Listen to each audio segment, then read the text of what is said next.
Assalamualaikum warahmatullahi wabarakatuh. Nama saya Jumaida dari SD Negeri 35 Palembang. Saat ini kami telah sampai pada modul 3.1 dalam program pendidikan guru penggerak, yakni materi mengenai pengambilan keputusan sebagai pemimpin pembelajaran. Berikut ini adalah rangkuman proses perjalanan pembelajaran yang telah saya jalani selama ini yang saya tuangkan dalam koneksi antar materi modul 3.1. Di awal pembelajaran, kami disuguhkan konsep pendidikan berdasarkan filosofi Ki Hajar Dewantara mengenai Patra Triloka yang berbunyi Ing ngarso sung tulodo, ing madya mangunkarso, dan tuturi handayani. Seorang pendidik memiliki tugas dan tanggung jawab untuk menuntun murid mengembangkan potensi dalam dirinya untuk mencapai kebahagiaan yang setinggi-tingginya. Oleh karena itu, guru sebagai pemimpin pembelajaran harus mampu mengambil keputusan yang tepat dalam menciptakan lingkungan belajar yang berpihak pada murid, dapat membedakan mana dilema etika atau rujukan moral, sehingga keputusan yang diambilnya mencerminkan nilai-nilai yang dijunjung tinggi dan menjadi teladan seluruh warga sekolah. Selanjutnya, kami mempelajari tentang nilai dan peran guru penggerak, yaitu mandiri, reflektif, kolaboratif, inovatif, dan berpihak pada murid, di mana nilai-nilai tersebut sangat penting dimiliki seorang guru dalam menciptakan budaya positif di sekolah. Jadi, dalam mengambil keputusan sebagai seorang pemimpin pembelajaran, nilai-nilai yang telah tertanam dalam diri seorang guru akan sangat berpengaruh pada setiap keputusan yang diambilnya untuk menciptakan budaya positif di sekolah yang berpihak pada murid. Dalam teknik coaching, kami dilatih membuat pertanyaan-pertanyaan pemantik yang akan diajukan kepada coachee agar coachee mengenali potensi yang ada pada dirinya secara maksimal.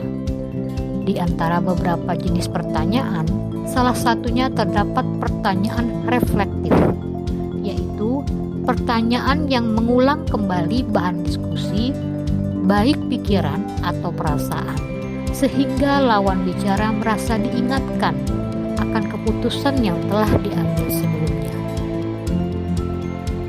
Di samping itu, dalam mengambil keputusan, seorang guru juga harus mampu mengelola dan menyadari aspek sosial emosional di dalam dirinya. Hal tersebut dikarenakan agar keputusan yang diambilnya dapat bersifat objektif, tidak terpengaruh oleh perasaan, emosi, hubungan, dan lain-lain. Dalam pengambilan keputusan suatu kasus, seorang pendidik harus memahami permasalahan secara mendalam, sehingga dapat mengenali apakah merupakan wujudan moral atau dilema etika. Ketika masalah tersebut merupakan wujudan moral, maka tentunya saya akan memutuskan untuk berpegang pada nilai kebenaran. Namun, ketika masalah tersebut merupakan dilema etika, maka ada 9 tahapan langkah yang harus saya lalui sebelum mengambil keputusan. Terdapat tahap pengujian benar atau salah dalam langkah pengambilan keputusan, di mana kita akan menganalisa kembali pendapat kita sebelumnya, yaitu moral atau etika. Selain itu, kita juga akan merefleksikan kembali keputusan yang kita ambil, apakah benar-benar sudah tepat. Setelah melakukan 9 tahapan langkah tersebut, diharapkan keputusan yang kita ambil akan berdampak pada terciptanya lingkungan yang positif, kondusif, aman, dan nyaman bagi semua orang.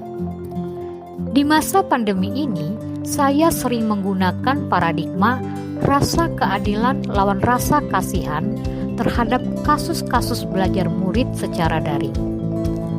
Hal tersebut disebabkan berbagai faktor yang kurang mendukung dalam penerapan pembelajaran daring. Meskipun demikian, sebagai seorang pendidik yang mempunyai cita-cita mewujudkan lingkungan belajar yang berpihak pada murid, saya terus berinovasi agar keberagaman kebutuhan belajar yang dimiliki oleh murid-murid saya dapat terpenuhi. Misalnya, dengan melakukan diferensiasi pembelajaran di kelas saya.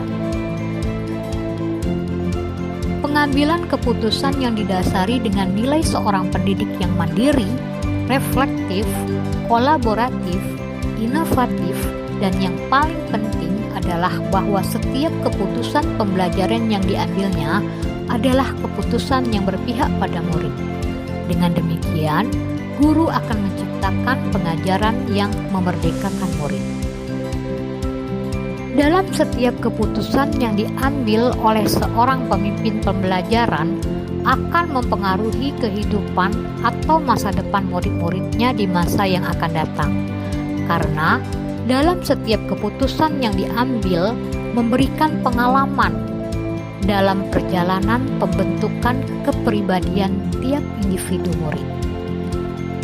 Materi pengambilan keputusan seorang pemimpin pembelajaran merupakan langkah awal dalam mewujudkan aksi nyata dari materi-materi yang telah dipelajari sebelumnya, di mana saya akan memadukan materi yang telah saya pahami sebelumnya dalam 9 langkah pengambilan keputusan dalam memutuskan pilihan-pilihan yang akan saya ambil nantinya di lingkungan sekolah saya.